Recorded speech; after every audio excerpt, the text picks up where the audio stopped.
정치와 사회를 이해할 때 자주 등장하는 용어가 보수와 진보, 그리고 좌파와 우파입니다. 이는 단순히 한쪽을 선택하는 문제가 아니라 사회와 경제를 바라보는 기본적인 가치관의 차이를 나타냅니다. 먼저 보수와 진보입니다. 보수는 전통과 질서를 중시하며 급격한 변화를 경계합니다. 안정과 점진적 개혁을 선호하고 기존 제도와 문화의 지속성을 중요하게 생각합니다. 반면 진보는 변화와 개혁을 강조하며 불평등 해소와 사회적 약자 보호를 우선시합니다. 새로운 제도와 정책을 통해 사회 구조를 개선하려는 성향이 강합니다. 다음은 좌파와 우파입니다. 좌파는 경제 영역에서 분배와 평등을 중시하며 국가의 역할을 확대하려는 경향이 있습니다. 복지 정책 강화, 공공서비스 확대, 노동자 권익 보호 등을 지지합니다.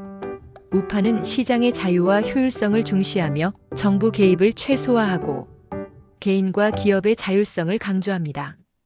규제 완화, 세금 인하, 민영화 등 시장 중심 정책을 선호합니다. 보수, 진보와 좌파, 우파의 구분은 완전히 일치하지 않습니다. 어떤 사람은 사회 문화적으로는 보수적이지만 경제 정책에서는 좌파 성향을 보일 수 있습니다. 시대와 국가에 따라 이 개념들의 의미와 경계는 변하기도 합니다. 이 차이를 이해하는 것은 단순히 정치 성향을 구분하는 것이 아니라 정책 논쟁과 사회 갈등의 배경을 파악하는 데 중요한 역할을 합니다. 서로 다른 가치관을 인정하고 공통의 목표를 찾는 것이 건강한 민주사회로 나아가는 길입니다. 자, 이제 화면의 그림들을 봅시다. 그림이 뜻하는 바가 무엇인가요? 각자 궁금한 내용을 조사해보세요. 함께 나누었으면 하는 내용과 질문거리를 메모하여 갖고 오기 바랍니다.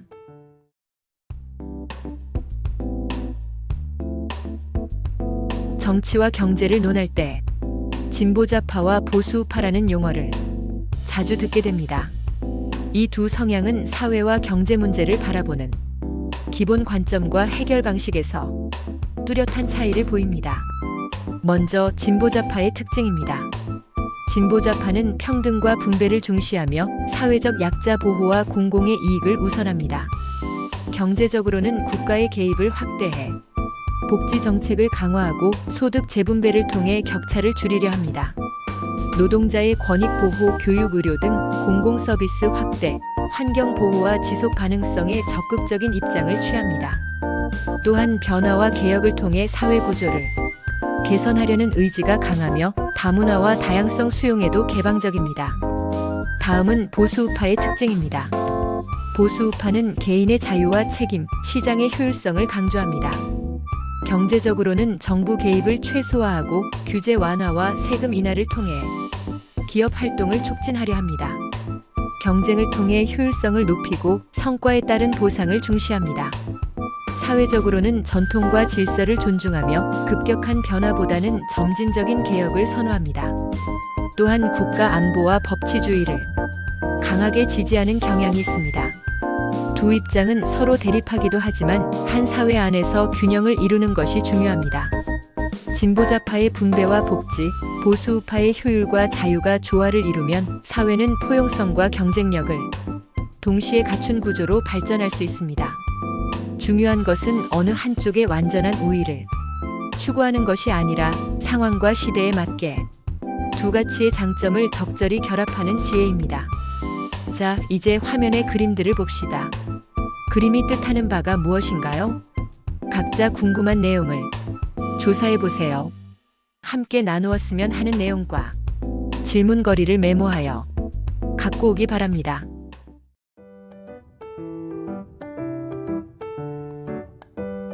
이번에는 주제와 관련한 성경 말씀들을 살펴보겠습니다.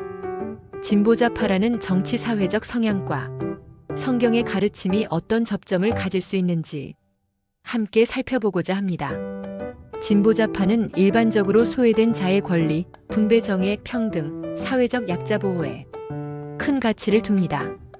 이런 가치가 성경과 충돌할까요? 아니면 오히려 성경에서 그 뿌리를 찾을 수 있을까요? 성경은 사람아 주께서 선한 것이 무엇임을 내게 보이셨나니 오직 정의를 행하며 인자를 사랑하며 겸손히 내 하나님과 함께 행하는 것이 아니냐라고 합니다. 정의와 사랑, 겸손. 이 세 가지는 성경이 말하는 하나님의 백성이 갖춰야 할 덕목입니다. 진보좌파가 말하는 정의와 사회적 책임이 이 구절과 무관하지 않습니다. 성경은 또한 선행을 배우며 정의를 구하며 학대받는 자를 도우며 고아를 위하여 신원하며 과부를 위하여 변호하라 라고 기록되어 있습니다. 이 구절은 사회적 약자, 곧 구조적으로 불리한 자들을 향한 하나님의 관심을 보여줍니다. 진보좌파가 주장하는 공공성, 복지, 권리 보장은 성경이 무시하는 가치가 아닙니다. 성경은 또한 주의 성령이 내게 임하셨으니 가난한 자에게 복음을 전하게 하시려고 포로된 자에게 자유를, 눈먼 자에게 다시 보게 함을 전파하며 눌린 자를 자유롭게 하고 라고 기록되어 있습니다.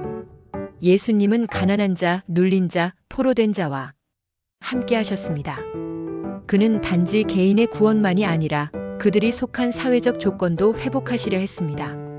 성경은 어떤 특정 정치 성향을 지지하지 않지만 사회 정의와 약자 보호, 공공의 선을 위한 책임 있는 삶은 분명히 강조합니다. 진보좌파가 추구하는 가치 중 일부는 성경이 오래전부터 말씀해 온 주제들과 겹칩니다. 중요한 것은 이념보다 중심입니다.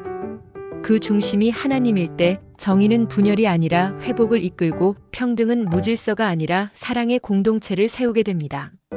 자, 이제 화면의 구절들을 성경에서 찾아 찬찬히 읽으면서 묵상해 봅시다.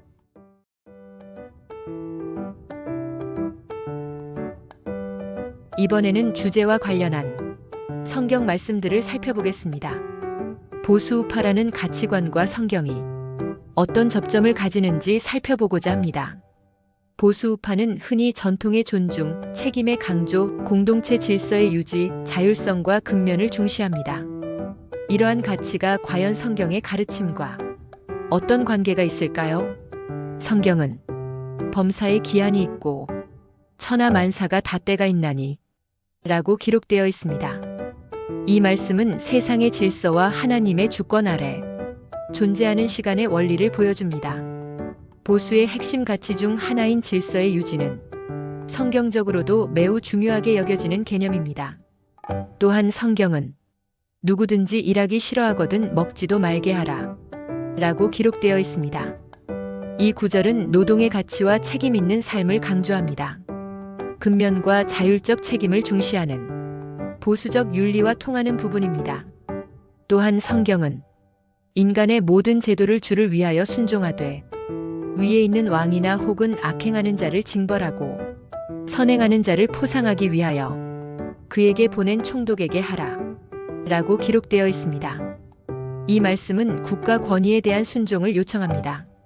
성경은 무질서한 저항보다 합법적 질서와 권위에 대한 존중을 강조합니다. 이는 보수우파가 중시하는 법과 질서의 원리와도 연결됩니다. 보수우파의 가치는 성경의 질서, 책임, 근면, 공동체 존중과 많은 부분에서 맞닿아 있습니다. 성경은 과거의 전통을 무조건 지키라고 말하지 않지만 하나님의 질서 안에서 세워진 삶과 사회를 소중히 여기라고 강조합니다. 중요한 것은 이념 그 자체가 아니라 그것이 누구를 위한 것이며 어떤 열매를 맺는가입니다. 보수적 가치도 하나님의 뜻 아래에서 실천될 때 건강한 공동체와 책임 있는 자유를 꽃피울 수 있습니다. 자, 이제 화면의 구절들을 성경에서 찾아 찬찬히 읽으면서 묵상해 봅시다.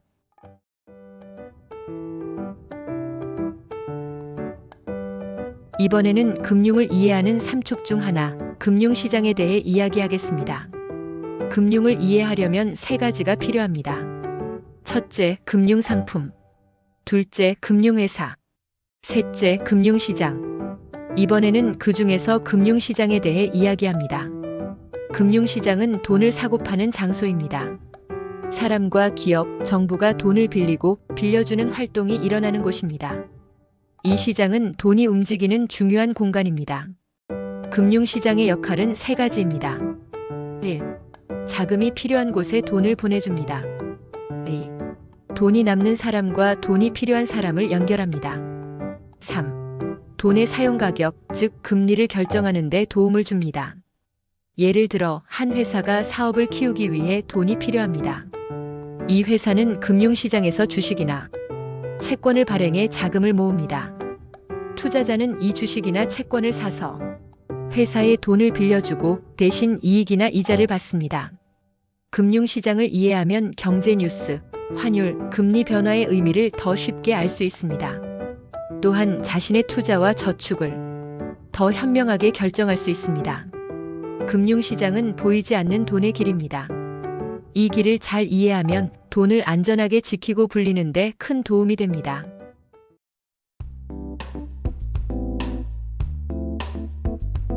이번에는 직접 금융과 간접 금융에 대해 이야기하겠습니다. 금융에는 돈을 빌리고 빌려주는 방법이 두 가지 있습니다. 하나는 직접 금융, 다른 하나는 간접 금융입니다. 첫째, 직접 금융입니다. 직접 금융은 돈을 주는 사람과 돈을 받는 사람이 직접 연결되는 방식입니다. 은행 같은 중간 기관이 없습니다. 대신 금융시장에서 거래가 이루어집니다. 직접 금융의 주요 시장은 네 가지입니다. 1. 자금 시장은 단기 자금을 거래하는 시장입니다. 예, 기업어음, 양도성 예금 증서. 2. 자본 시장은 장기 자금을 거래하는 시장입니다. 예, 주식, 채권. 3. 외환 시장은 서로 다른 나라 돈을 바꾸는 시장입니다. 예, 원달러 환율 거래. 4. 파생 상품 시장은 주식, 환율, 금리 등 기초 자산의 가격 변동에 따라 거래하는 상품 시장입니다. 예, 선물, 옵션. 둘째, 간접 금융입니다. 간접 금융은 돈을 주는 사람과 받는 사람 사이에 은행 같은 금융회사가 있는 방식입니다. 예를 들어 예금자가 은행에 돈을 맡기면 은행은 그 돈을 필요한 사람이나 회사에 빌려줍니다. 이때 돈을 주는 사람과 받는 사람은 서로 알 필요가 없습니다. 직접 금융은 시장에서 직접 거래, 간접 금융은 금융회사를 통해 거래합니다. 자, 이제 화면의 그림들을 봅시다. 그림이 뜻하는 바가 무엇인가요? 각자 궁금한 내용을 조사해보세요. 함께 나누었으면 하는 내용과 질문거리를 메모하여 갖고 오기 바랍니다.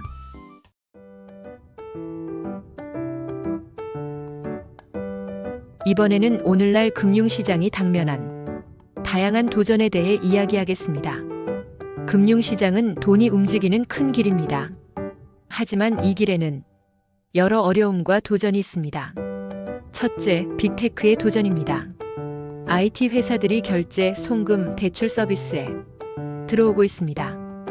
이로 인해 기존 은행과 금융회사는 경쟁이 더 치열해지고 있습니다. 둘째, 중앙은행의 한계입니다.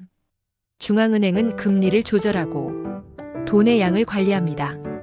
하지만 세계 경제가 복잡해져서 중앙은행 정책이 바로 효과를 내기 어려워졌습니다. 셋째, 금융권역 간 경쟁입니다. 은행, 증권, 보험 등 각 분야가 서로의 영역에 진출하면서 경쟁이 심해지고 있습니다. 넷째, 금융감독의 어려움입니다. 새로운 금융 상품과 기술이 빨리 나오기 때문에 규제와 감독이 따라가기 힘듭니다. 다섯째, 금융교육 부족입니다. 많은 사람들이 금융 지식이 부족해 잘못된 투자나 사기에 쉽게 노출됩니다. 여섯째, 탈중앙화 금융과 가상자산의 등장입니다. 이는 새로운 기회를 주지만 동시에 규제와 안전성 문제를 안고 있습니다. 이렇듯 오늘날 금융시장은 기술 변화, 경쟁 심화, 감독의 어려움, 교육 부족 등 다양한 도전에 직면해 있습니다. 이런 도전을 이해하고 대비하는 것이 중요합니다. 자, 이제 화면의 그림들을 봅시다. 그림이 뜻하는 바가 무엇인가요? 각자 궁금한 내용을 조사해보세요. 함께 나누었으면 하는 내용과 질문거리를 메모하여 갖고 오기 바랍니다.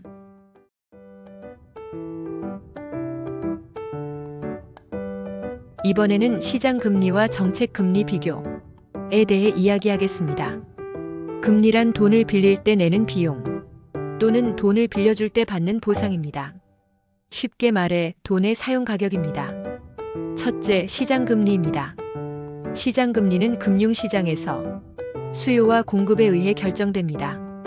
돈을 빌리려는 사람이 많으면 금리가 오르고 돈을 빌려주는 사람이 많으면 금리가 내려갑니다. 은행 대출금리, 채권금리들이 이에 해당합니다. 둘째, 정책금리입니다. 정책금리는 중앙은행이 경제를 조절하기 위해 결정하는 기준금리입니다. 한국은행, 미국 연방준비제도 같은 중앙은행이 정합니다. 이 금리는 시장금리에 영향을 줍니다. 차이점은 다음과 같습니다. 시장금리는 시장 상황에 따라 변합니다. 정책금리는 중앙은행이 직접 정합니다. 중앙은행이 정책금리를 올리면 시장금리도 보통 같이 오릅니다. 반대로 정책금리를 내리면 시장금리도 내려가는 경우가 많습니다. 시장금리는 시장이 정하고 정책금리는 중앙은행이 정합니다. 두 금리는 서로 영향을 주고받으며 경제 전반에 큰 영향을 미칩니다. 자, 이제 화면의 그림들을 봅시다. 그림이 뜻하는 바가 무엇인가요? 각자 궁금한 내용을 조사해보세요. 함께 나누었으면 하는 내용과 질문거리를 메모하여 갖고 오기 바랍니다.